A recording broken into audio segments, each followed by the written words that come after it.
खर्ग द्वीप के बारे में बड़ी खबर आ रही है। आखिर में खर्ग द्वीप चर्चा में क्यों है? खर्ग आइसलैंड इन दिनों अंतर्राष्ट्रीय खबरों में इसलिए चर्चा में है क्योंकि यहाँ हाल में ही अमेरिका ने सैन्य हमले किए हैं। मुख्य कारण है इनका अमेरिका का हवाई हमला। 13 मार्च 2026 को अमेरिका ने इस द्वीप पर कई ईरानी सैन्य ठिकानों को निशाना बनाया। बताया गया है कि 90 से ज्यादा सैन्य ठिकानों को निशाना बनाया गया है। दूसरा कारण यह है कि यह ईरान का सबसे बड़ा तेल निर्यात केंद्र है। इस छोटे से द्वीप में ईरान के लगभग 90% तेल का निर्यात होता है, इसलिए इसे ईरान की अर्थव्यवस्था की लाइफलाइन माना जाता है। इसके अलावा एक कारण यह भी है कि मिडिल ईस्ट तनाव बढ़ गया है। अमेरिका और ईरान के बीच तनाव बढ़ गया है। इस घटना के बाद वैश्विक तेल कीमतों में भी बढ़ोतरी देखी गई है।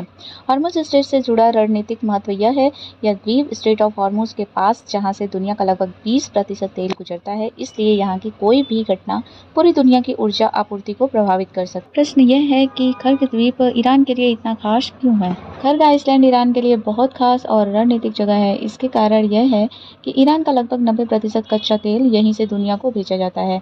इस द्वीप पर बड़े बड़े ऑयल स्टोरेज टैंक और टर्मिनल बने हैं जहाँ से तेल टैंकरों में भरा जाता है। तेल ही ईरान की सबसे बड़ी कमाई का स्रोत है। अगर इस द्वीप से निर्यात रुक जाए तो ईरान की अर्थव्यवस्था को बड़ा झटका लग सकता है। ईरान के कई तट उथले हैं जहां बड़े जहाज नहीं लग सकते, लेकिन खर्ग द्वीप के आसपास गहरा समुद्र है जिससे सुपर टैंकर आसानी से लोडिंग कर सकते हैं, और ये केवल ईरान देश के तट से 50 किलोमीटर दूरी पे है। कई बड़े तेल क्षेत्रों से पाइपलाइन कनेक्शन भी है। ईरान के बड़े तेल क्षेत्र से पाइपलाइन सीधे इस द्वीप तक आती है। यहाँ तेल स्टोर होकर दुनिया भर में भेजा जाता है। यह फारस की खाड़ी में स्थित है और इसलिए युद्ध या तनाव के समय यह एक महत्वपूर्ण सैन्य लक्ष्य भी बन सकता है। सरल शब्दों में कहें तो खर्ग द्वीप ईरान के तेल निर्यात का मुख्य दरवाजा है और अर्थव्यवस्था की लाइफलाइन है, इसलिए अमेरिका ने इसे निशाना बनाया हुआ है। इसके लिए प्रश्न ये है कि खर्ग आइसलैंड कहाँ पे स्थित है? पर्शियन की खाड़ी में, ओमान की खाड़ी में, या इंडियन ओशन में, या अरेबिक ओशन में? इसका जवाब आप हमें कमेंट बॉक्स में कमेंट करके दीजिए। अगर वीडियो पसंद है तो लाइक शेयर एंड सब्सक्राइब करिए। Thank you.